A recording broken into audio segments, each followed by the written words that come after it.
over in some other state or some other neighborhood or some other city. So a sales contingency is something that we rarely see in our market, but if you're in a really heavy buyer's market, that could be something that you could get the other side to agree with.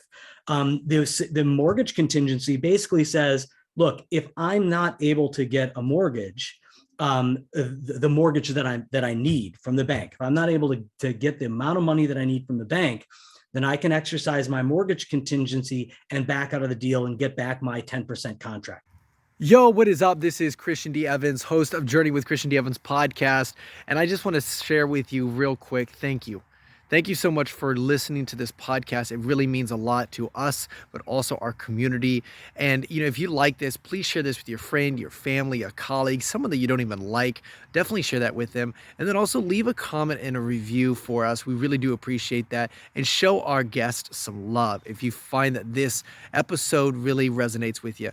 Secondly, also want to share with you some really awesome news. I've had the Fortune Opportunity Network and have incredible guests, 8 and 9 figure entrepreneurs, CEOs, and founders on our podcast.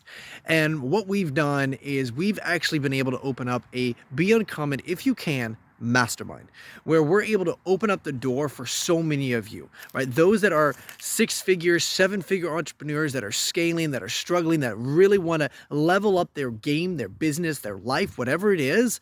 I'm able to open up that door for you with this Be Uncommon If You Can mastermind. Now, we're only taking a select few of individuals. So what you'll need to do is go to christiandeevans.com/mastermind-now. And the link is actually in the description as well.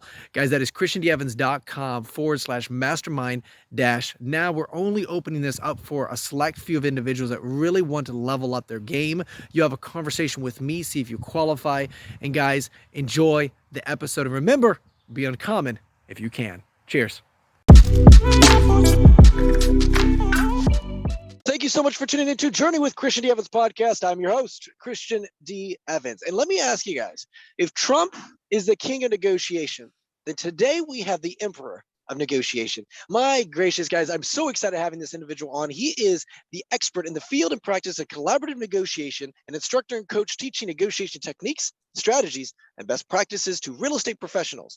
A 16-year veteran of the residential real estate market in NYC, New York City, and he currently teaches nationally for the Real Estate Negotiation Institute and work as an agent for Brown, Harris, Stevens, and Manhattan. He has been featured in numerous publications, and it is my guest today, Eirik Davey-Gislason. How you doing, my man? Hey, Christian, I'm doing well. Thank you so much for having me. It is a pleasure to be in front of your audience and to be speaking with you today. I'm a big fan of the podcast, so thank you for having me on. I appreciate it. Well, thank you for as well jumping on. And I'm really excited about diving into a lot of the negotiation side of things because, we've all heard of it and you really definitely need negotiation skills. But what I like to do is not really ask the why it's important, but let me ask you just straight up, what do you see in people doing wrong when they go to the negotiation table? That's a great question. And that's oftentimes where you need to start is what are the mistakes that we are making when we approach a negotiation. And, as I've heard some of your other guests mention Chris Voss, who wrote Never Split the Difference. One of my favorite negotiation quotes is his. And he says that the most dangerous negotiation is the one you don't know you're in. And the reality is that we are always negotiating. And so preparation and having a strategy and having tactics and having a strategy are incredibly important. And so often we find that negotiators enter a negotiation shooting from the hip, just kind of winging it and trying to navigate on the fly. And they're doing so with their past negotiations in mind. They're doing so with this idea that I've been here before and I know kind of how this goes. I know the path. It's kind of like I've climbed this mountain before and it's going to look exactly the way it looked the last time I climbed the mountain. And we all know that's just not true. And so when you're not planning, when you're not strategizing, and when you're not taking the other side's interests to heart or in mind, that's a huge mistake for negotiators. So when you're saying that, kind of dive into it a little bit further. So, I look at it as like a sales call, right? Sales calls, Mhm. if you really want to dial in that skill, it is a script, but also it is a tonality, it is an art, it is a science, it is a matter of asking the right questions to facilitate certain emotions.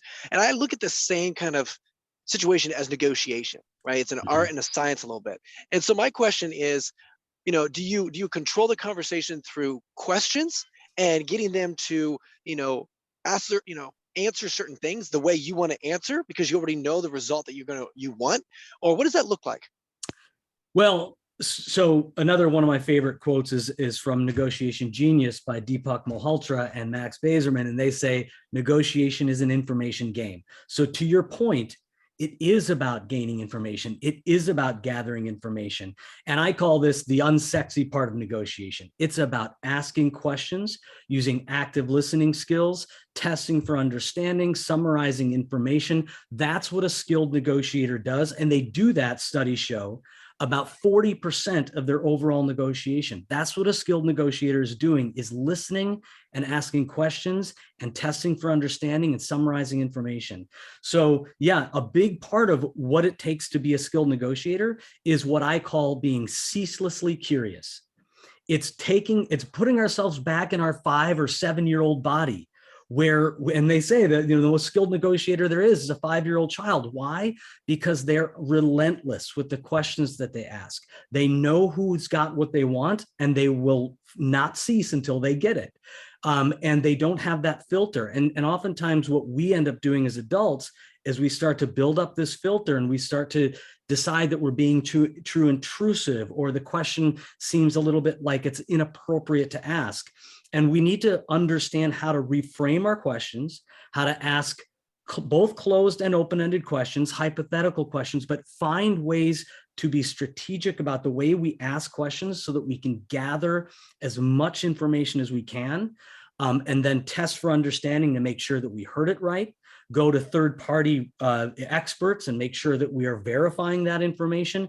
And the more information that we glean, the more information that we have, the better we are going to be at what, as a collaborative negotiator, as what we call setting up exchanges. The more I understand about the other side, the more I can frame them in and understand where the possible deal is. Then I can start to look at what's important to them and look at what's important to my side, and start to understand where there could be some value to be created in the transaction. And that's what collaborative negotiation is all about. It's about creating value before you claim value. It's about growing the pie, which is what one of my blogs that I write is called Growing the Pie for that reason. It's about understanding how it's not a fixed pie. We can add value in a transaction by understanding that people value things differently. And if I know what you want, I know what's important to you, and I can be very subtle about and protective about what's important to me, then I can be the one who identifies an exchange and exchange something that's of low value to me, that's of high value to you, and take and extract more value for my side. So I want to build a bigger pie, and I want to take as much of that pie as I can. And that makes perfect sense. So let me ask you, what are certain tactical questions that someone could ask that facilitate the right answer that you're looking for? What does that look like? Well, I mentioned one, which is hypothetical questions. Hypothetical questions can be really, really helpful in negotiation. It's that idea of if suppose that, or what if. What if I were to tell you, or suppose that my client were to X? So you take, and what hypothetical questions do is it takes the questioning out of this specific situation, and it allows the other party to be a little bit more creative or a little bit more forthcoming with their answers, because you're not saying, would your client do this? Or my client will do this. You're saying, what if, or suppose that. And those magic words can really open up a lot of doors. I also mentioned closed-ended versus open-ended questions. I mean, open-ended questions are great for gathering a lot of information. So we advocate for asking open-ended questions. As Chris Voss again says, the what and how questions, right? Those questions that you're trying to get to, quote unquote, the why, but you ask those questions with what and how. How should I understand this? Or what should I take from this? And those what and how questions are generally require an open-ended response, as opposed to, would your client take this price? Would your client take that price? Those are closed-ended questions, which also have their part in questioning. When you want to gain compliance, you want a closed-ended question. When you want to gain information, you want an open-ended question. So with this, and this is so interesting because I relate it so much to sales, because just the same way there's just so much information regarding sales structure, and at the beginning you want to build rapport, and then obviously kind of ask certain questions, pain, identify the pain, facilitate it, identifying your solution, explain that whole process. Like there's a whole sales structure. So my question, Eirik, is, do you find that it's very similar? There is a negotiation structure. It's like, okay, at the beginning, this is what you should do. Then 2/3 down, you want to build more of asking questions, identifying the pain. I'm just curious. I'd love to get your response on that. Yeah, there is a structure. And, I when I was teaching, when I was a director of sales and development for a real estate firm before I went back into the field, one of the things that I would teach is the 4 points of any sale. You want to educate, build rapport, qualify, and close, right? Well, we as negotiators, we take those same first few. We want to qualify, we want to ask questions, we want to educate, we want to build that rapport. It's very important that I have the other side's interests in mind. So yes, so a lot of those things are similar. There is a structure. With the Real Estate Negotiation Institute, we have a structure we call the ACE methodology. And the way that works is, it's not linear, but it's like overlapping circles. It's like a Venn diagram. And the ACE planning guide is ACCE. And the first A is anticipate issues and accumulate information, right? So you're basically asking questions. You want to find out, in the negotiation space for real estate agents, let's say, I want to understand, what is it that my client knows about purchasing an apartment? What is it that they know about real estate professionals? What is their experience with real estate professionals? I want to do a power balance assessment to understand what power we have. Do we have market power? Do we have walkaway or BATNA power, as Harvard calls it, the best alternative to negotiated agreement? Do we have sound logic power, knowledge and expertise power? So there are several primary sources of power. I want to do a power balance to understand what our power is. I want to know what my client knows, what they want, what they need, what their experience has been. So all of that is accumulating information. And then I want to do that with the other side. Assuming I'm already engaged in a negotiation, I want to do that same evaluation with the other side and try to create that frame around the other side so I know where the possible deal is. And then the second, so that's A. The C is create value. So that's where I talked about this idea of growing the pie. So once I've accumulated information, and I'm always anticipating issues, just like the Sherpa on a mountain climb, right? I'm always looking for a crevasse that wasn't there, a weather pattern that shows me that we shouldn't leave base camp. I'm always anticipating issues as the deal's going on. But the C is create value. I'm starting to look at identify those exchanges. Where can I give things of low value and extract things of high value? And then the second part is claiming value. So the second C is claiming value. Once you've created the value, you see where those exchanges can be identified. Then you want to claim value and you want to negotiate the entire package. Another mistake negotiators make is they start to negotiate one thing at a time. And what that does is it really, you lose power in that, but it also allows the other side to do what we call nibbling, where they start to just take little things here and there, here and there. So if you negotiate the entire package, that's where you claim value. And then the E is execute contract. That's where it becomes a project management, so to speak, where we are looking at key milestones. We are keeping an eye. We're still anticipating issues, but we're keeping an eye on all of the contract dates and the expectations along the way, so that we don't run into a problem where on the second or third or fourth negotiation of that deal, we are ending up giving back some of the things that we've gained. So I like this, because what you're saying is you do not want to nitpick. Now, what I'm also noticing is, when you're working with someone that is not really that good at negotiating, right? It's very easy to ask questions and control the conversation. It's almost like B2C, right?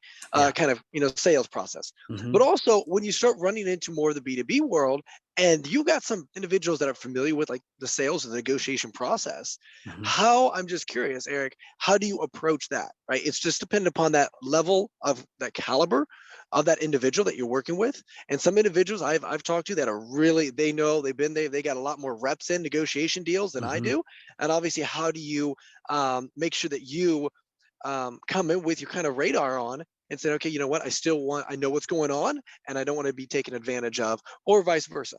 Yeah, that's a great question as well. I mean, the reality is that we have to measure up our counterpart in any negotiation. That's one of the first things we want to do, is we want to look at the other party and say, what style are they bringing to the table? Are they a collaborative negotiator? Are they a competitive negotiator? Or are they a compliant negotiator? Compliant negotiators, you can pretty much take what you want. The risk that you run with a compliant negotiator is whoever they are representing, whether they're representing themselves or whether they have a client behind them, that somehow at some point in that negotiation at the 11th hour, there's that, oh, what are we doing? Or what are we giving away? Oh my God, they're getting everything, we're getting nothing. And so with a compliant negotiator, you just have to keep an eye to make sure that they're adequately satisfied throughout the transaction by giving them a little nugget. And that nugget doesn't necessarily have to be something of huge value. It can be a compliment. It can be a kind word. It can be just checking in with them and really being communicative with them. That's really sometimes all it takes to satisfy a compliant negotiator. But if they're a competitive negotiator, you may run into those hard bargaining tactics. They may really come loaded for bear and coming at you. And so you want to know what style they're bringing to the table so that you can identify their tactics.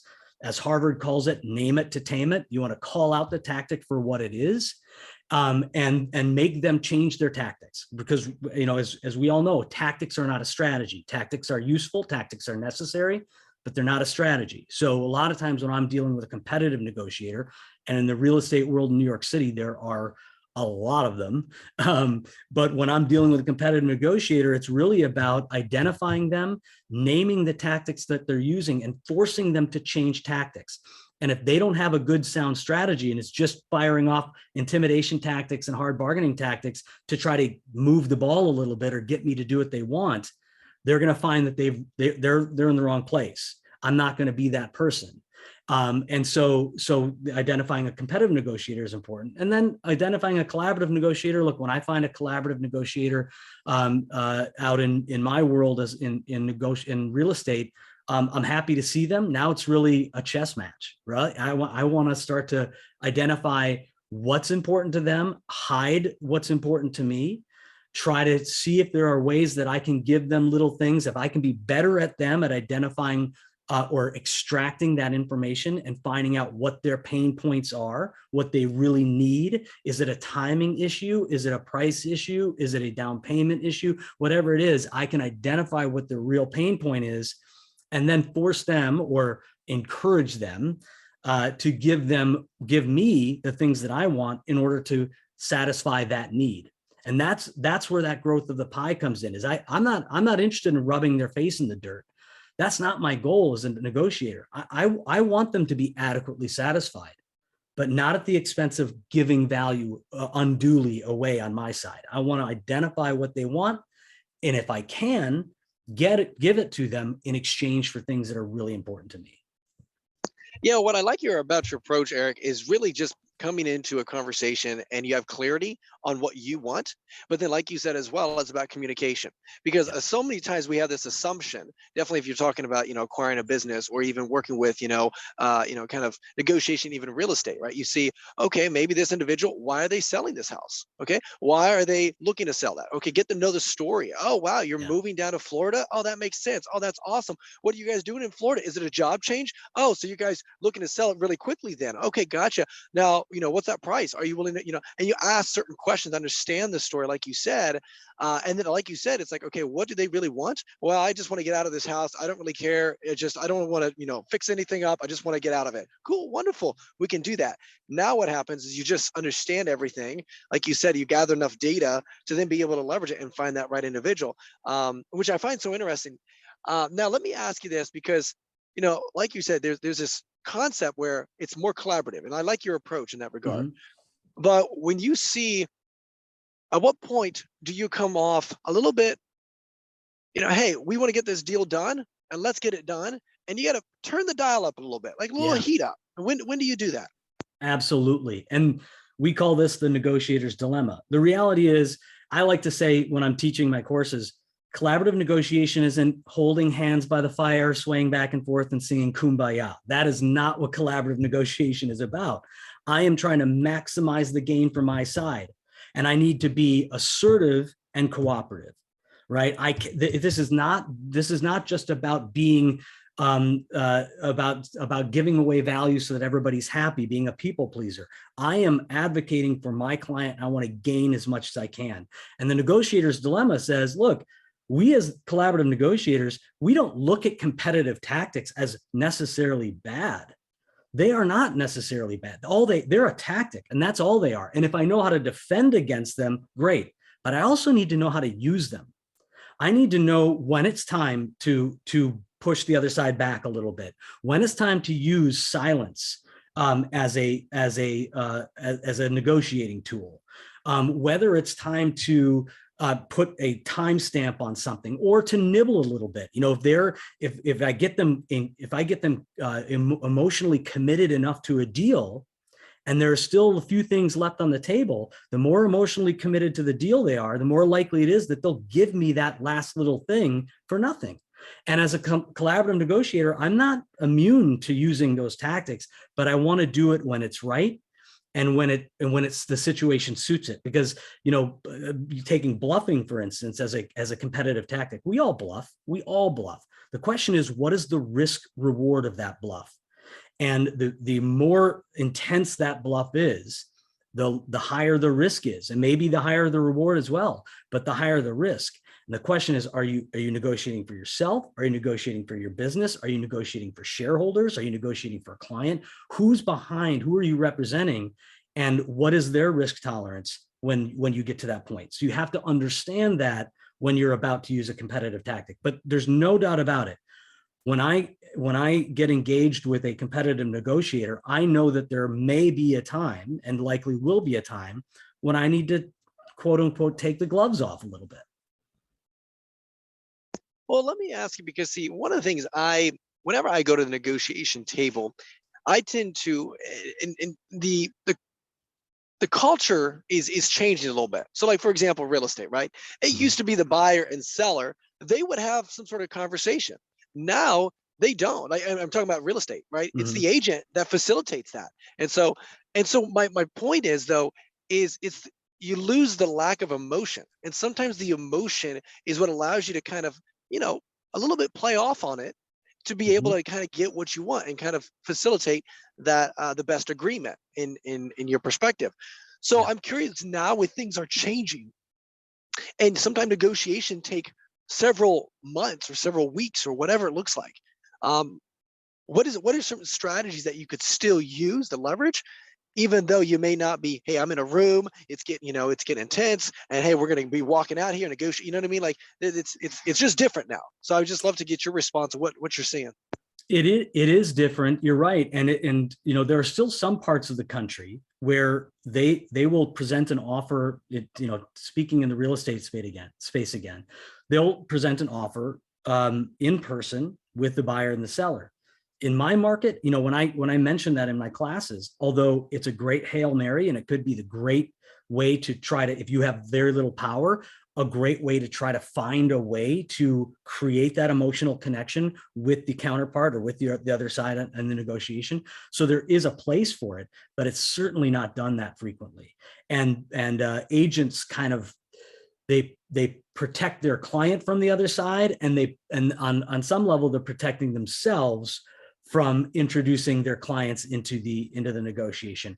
But from a strategy standpoint, I want to try to understand the right brain component of the other side.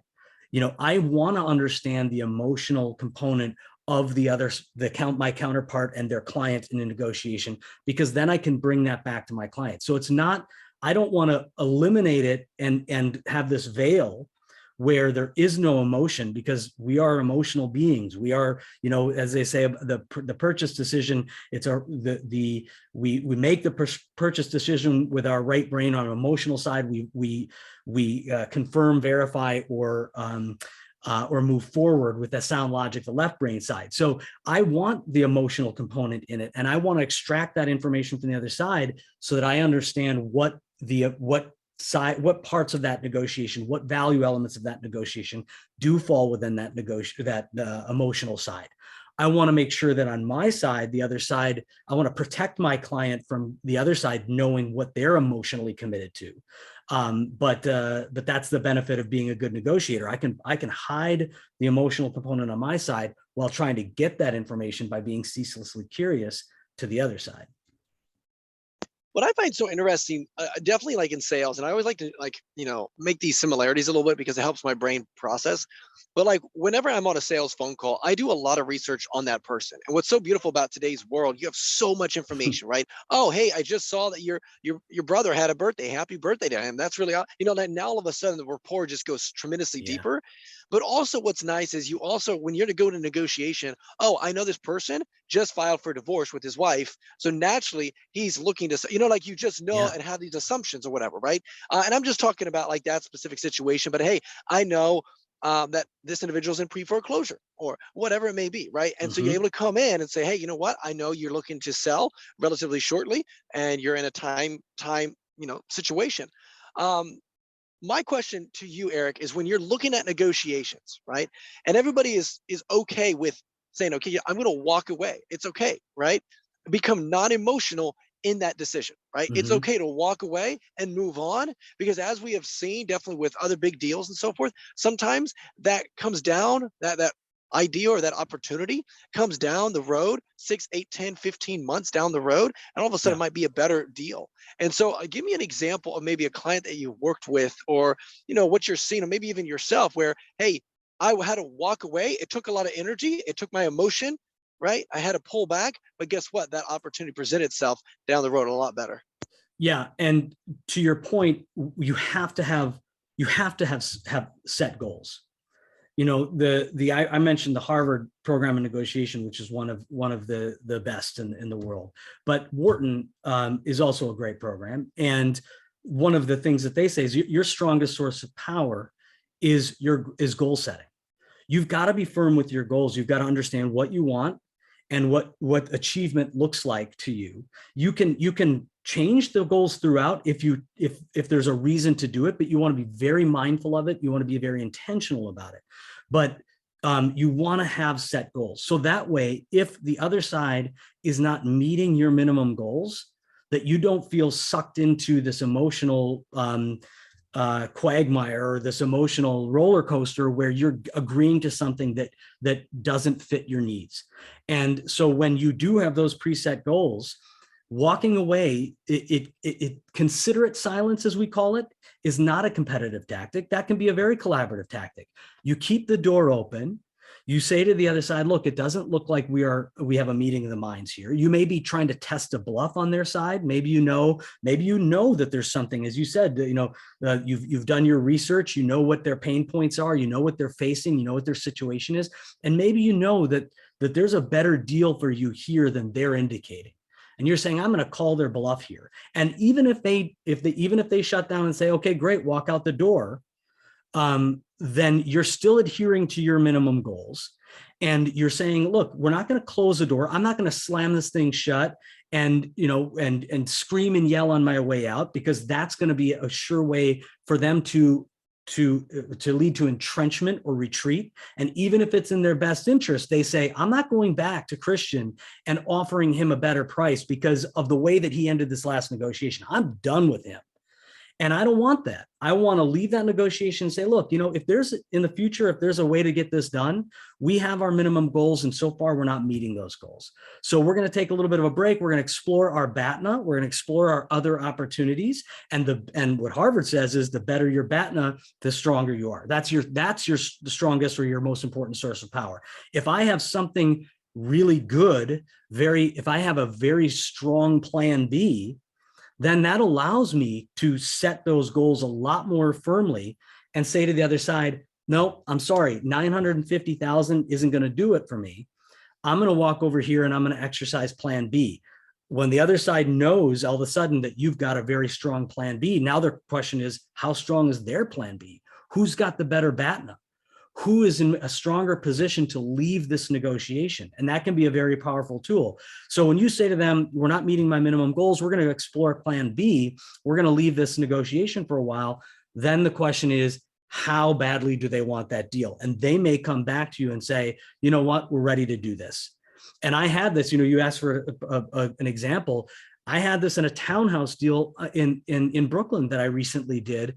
And it was a situation where they had another deal on the table. It was clearly shaky. I asked a lot of questions.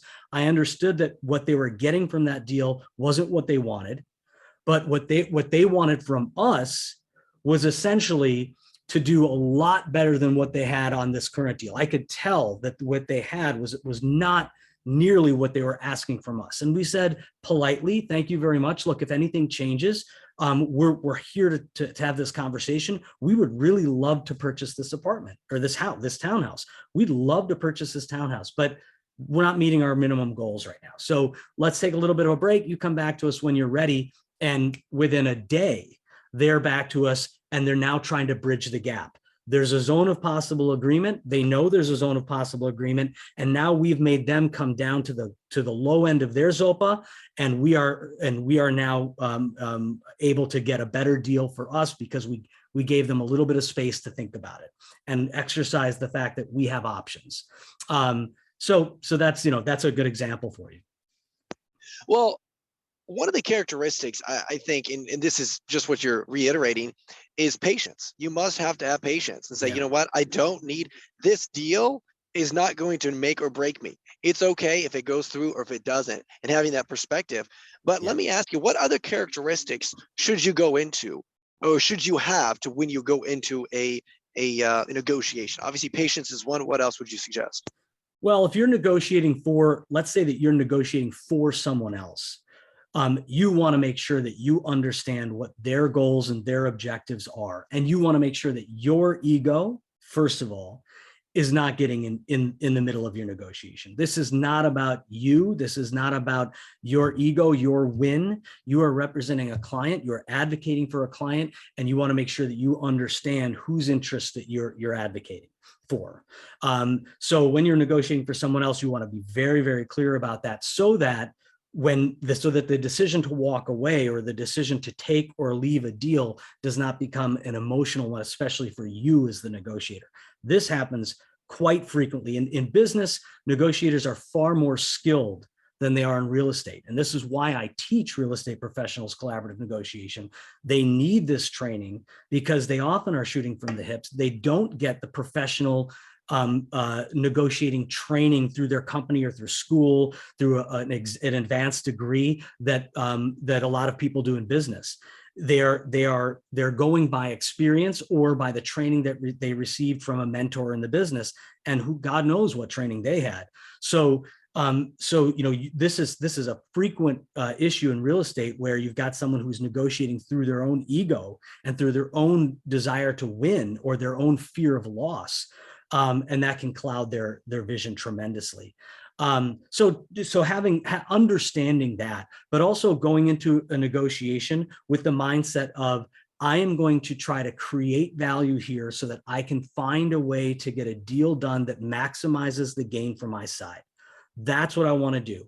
So if I can go in and ask questions of the other side, understand what their interests are, identify the value elements on their side of the table. I already know them on my side of the table.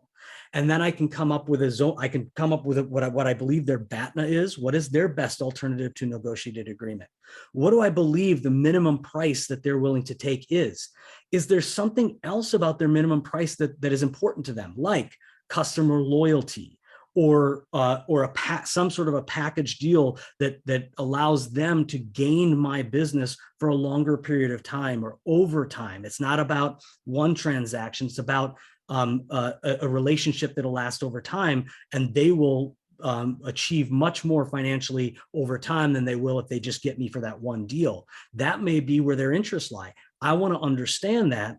And then I want to frame that in. I want to kind of put a frame around what that zone of possible agreement is. And then my goal, if I'm on one side of the deal, I want to get the price or the terms as low as possible for my client. Or if I'm on the sales side, I want to maximize those price and terms and get them on the highest side of that ZOPA that I can. But that's another mistake a lot of people make in a negotiation, is they look at it as this very nebulous or ambiguous or anything's possible. Well, that's not true. One side's got what they're willing to do, and the other side's got what they're willing to do. And if I can, the better I can be at identifying what that actually is, then I can identify that frame, I can identify that zone of possible agreement and make it much more concrete about what we're dealing with. Is it 900 to 1.5 million, 900,000, 1.5 million, or is it 950,000 to 1.05 million? And if the deal is going to get done between 950 and 1.05, there's $100,000 zone of possible agreement. That's much easier for us to navigate than if we're just throwing out numbers like the deal could get done anywhere, because we know that that's not true.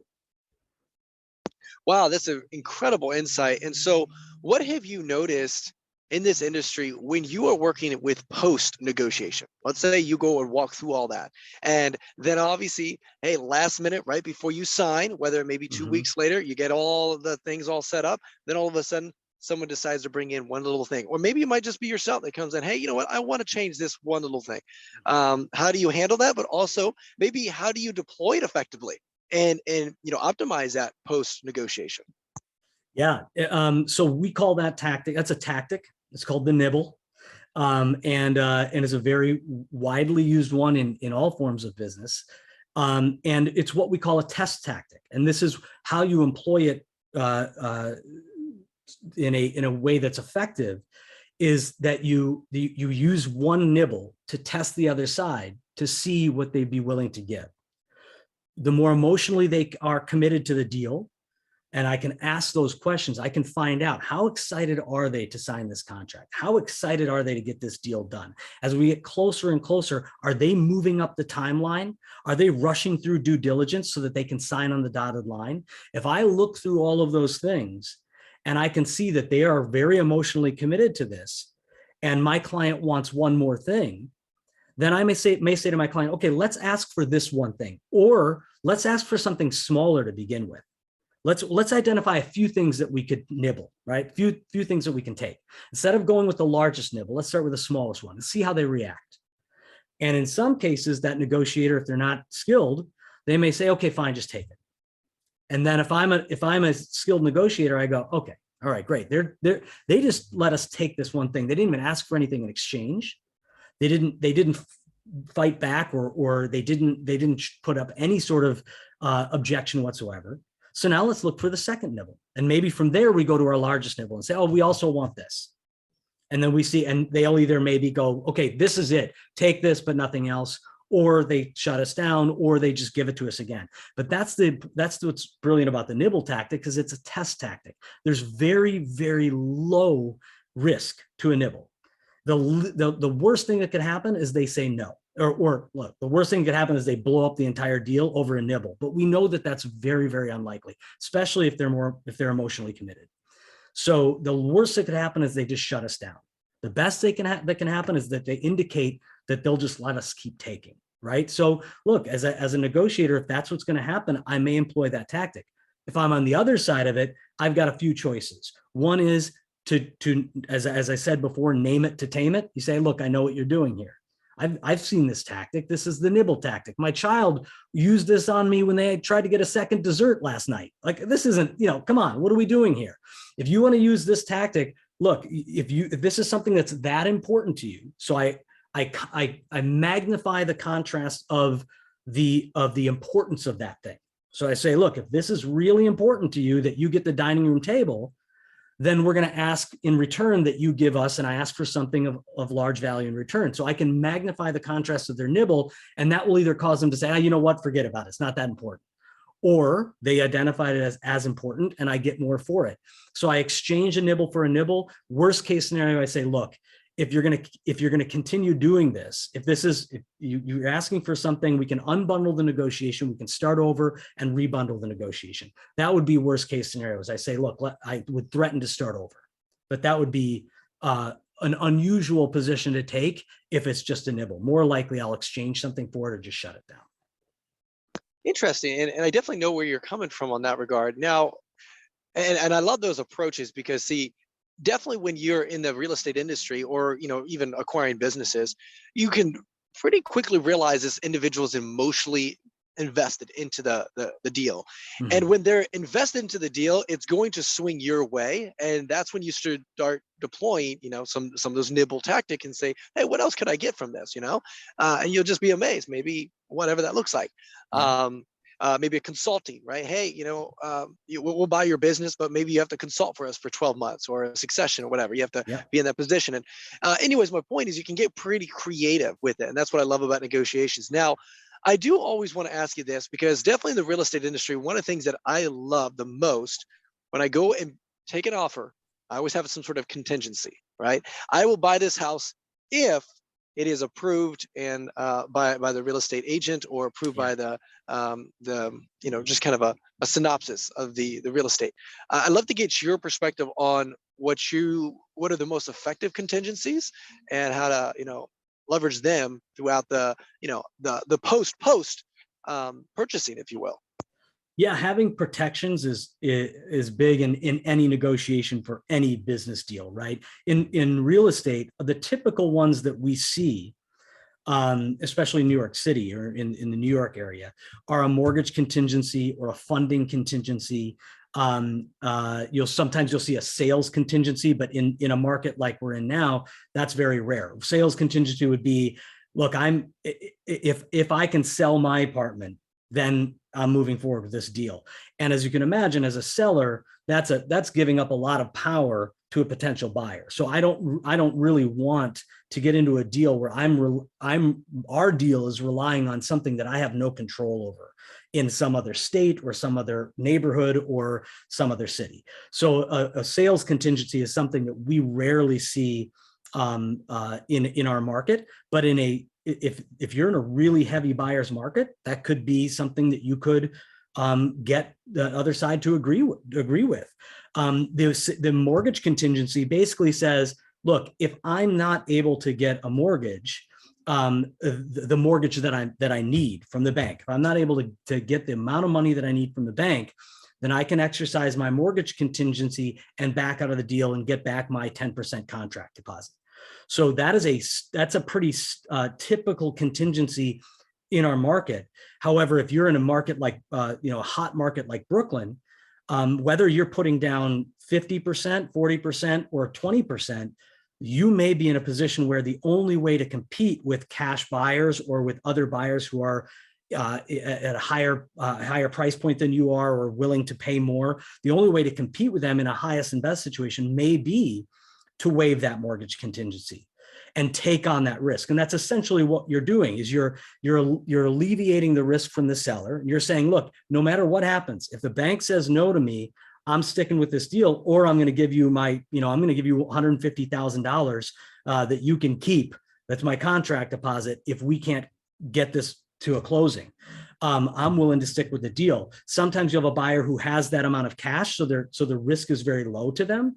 And sometimes you're dealing with a buyer who's putting 20% down, who doesn't have the other 80%. So the question is, what is their risk tolerance and what are they really risking? I just closed a deal recently with a 20% down purchaser in Brooklyn, and they waived their mortgage contingency. But what we did is we had our bank do the due diligence, go through underwriting as quickly as we could to get that deal as close to bulletproof as we could. My buyers were both very secure in their jobs. They weren't worried about losing their positions in their companies. We did the due diligence in the building, and the building didn't have any concerns that we were aware of. So the last kind of piece of the puzzle was, will the appraisal come in?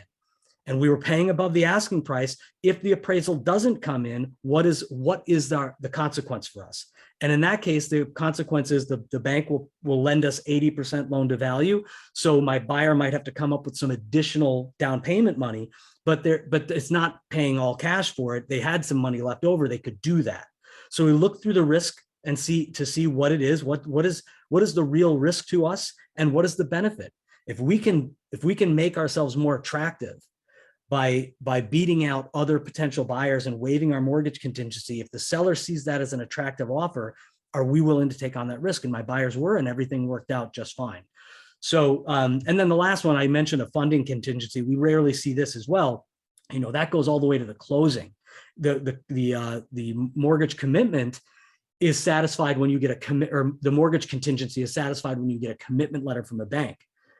The funding contingency says if the bank at the closing table won't fund the loan, you can still back away from the deal. So all the way until the closing, you are protected. And we rarely see that. When we saw that was at the beginning of the pandemic. And those buyers, because our market was shut down, sellers were sitting on the market. If they didn't already have a deal in place, nobody could show their apartments. And if they had a sales contingency on another property, or if they were doing a 1031 exchange or something where they needed to sell, then they needed to get creative. And some of the buyers who were concerned about losing their job because of COVID layoffs or getting COVID, they would carve out either a funding contingency or some sort of other creative contingency to protect the buyer in the event that they couldn't close. But that's one that we rarely see. But it's always good to have those protections. See, what you're basically saying, and I love this because that's why I find it so interesting, because before you actually accept a contingency from a partner that you're negotiating with, you have to do a lot of your due diligence and say, hey, you know what, is this, because you don't want to walk through that whole negotiation side of things that we just discussed. And then at the end, you have this contingency and you realize that individual is not even qualified. They don't even have the money. They don't have the investments. They don't have things dialed in on their back end. And so then obviously that holds you up for 3-6 months, whatever it may be. And so you don't want to be in that situation. So I like what you're saying in regards to like making sure you do your due diligence on the front end, because then you'll be okay with those contingencies if you already know that, hey, they're already qualified. They've got the money. They're already invested. They already got those certain certifications, whatever. And it's also really appreciative to kind of understand, like, obviously certain most common contingencies you will see, in that industry. Now, I would like to get your perspective. A huge deal that's going on, $1 billion deal. Mm-hmm. You've got Elon Musk buying Twitter. And obviously what's interesting about this whole deal as it's pushing out is naturally, he said, this is what I'm willing to do. Wonderful. The board accepted that. However, though, as they're starting to, unfold kind of the metrics on the back end, more data is coming in, they're starting to realize a lot of this is not really as valuable as we may think it is. What I mean by that is obviously the user. How many users Twitter actually consists of, and how many of them are just bots. And obviously that's going to affect the price and that deal. And obviously Elon Musk has the upper hand. However, though, I'd love to just get your perspective on most current trends right now, what you see going on, and do you think that, any things tips that Elon Musk should implement? Yeah. So first of all, that's the kind of the multi-party negotiation. That's a really fascinating, different negotiation, because as you can imagine, if you're negotiating and you've got several shareholders, several stakeholders that are all a part of this deal and decision makers. Now, all of a sudden, the question is, how do you minimally satisfy some of these related third parties? And how do you adequately satisfy those who are the decision makers on either side? So it really becomes a really fascinating negotiation when you see someone who's skilled at saying, I'm not going to power through and try to bulldoze just the one person, because I know if there are 4 other people, even if they have a minimal voice, they could scuttle this entire deal. They could completely upend this deal. So I need to make sure that I'm always keeping an eye on all of the stakeholders and understanding who's involved and what voice they have. So that's one really fascinating thing about these negotiations, where especially it's a large purchase like this. The other thing is, I have a hard time believing that Elon Musk was not doing his due diligence when he put his first number out there, knowing that he was going to say, okay, now I'm going to go in And now that we've agreed, quote unquote, without agreeing to something contractually, agreeing in principle, now I'm gonna ask you to put your money where your mouth is and really defend the value of this company. And if I don't see the value, now I'm going to start chipping away. It's not, it's not dissimilar to someone who walks into a house and says, okay, great, I want it. I'm gonna pay you 900,000 for it. And then they go, oh, do you mind if we come back one more time for a visit? And then they walk in and they see the scratch on the floor, the nick on the wall, and they start to discount, right? So, and sometimes that is an emotional driven purchase. And then the left brain comes in and says, wait, I got to think about this. I've got to really be logical about this. But in another way, it's a tactic. It's a strategy where you go in and say, okay, great. I've got you committed to a deal now. It's not dissimilar to a nibble, right? I've got you committed to a deal. Now I'm going to look under the hood and tell you what I really think it's worth. And then we'll see how desperate you are to do a deal. And so I think on one level, I think there's a lot of gamesmanship going on here. It really will come down to, it'll come down to a couple things. On one level, if the both sides get frustrated with each other, and you saw this, to take another deal, you saw this with Amazon coming to Long Island City, Queens in New York City, where you just got to a point where both sides had their stands.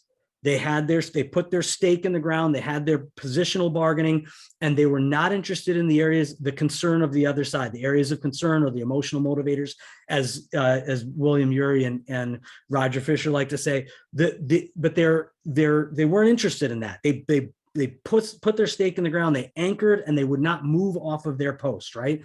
So if the other sides get frustrated with each other, both sides get frustrated, they may do what is not in the interest of themselves or the other party and just walk away from it. So that's the risk of doing what I think is happening here, is this gamesmanship. But we'll see if he can chip off a little bit of money from it. What he sees from this is he's creating value for himself from that $4 billion mark or whatever it was. He's with every little chip that he takes away, he's creating more value for himself and devaluing the company. Yeah, I just find it so interesting, and I just wanted to get your perspective on it because it's literally happening as we speak, and they're always having that conversation. So this is really awesome. Hey, so Eirik, I just appreciate the immense value that you brought in today, just talking about, negotiation techniques, the characteristics, what you need to be preparing. And it is an art and a science, and then being able to really dive deep into that for our audience. I really appreciate that. Eirik, how can our audience reach out to you, be part of what you got going on, my man? You can find me at Eirik-Gislason.com. That's E-I-R-I-K, a strange Icelandic spelling of Eirik with two I's.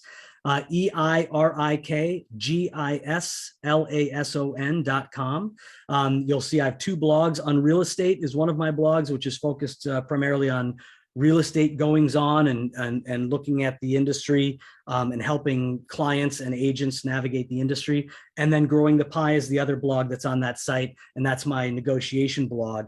I'm also at Eirik the Expert on Instagram, and there you can find links to my videos and reels on Instagram, which you can also link to my YouTube channel, which you'll find my videos there as well. But on those videos, I take tactics, and one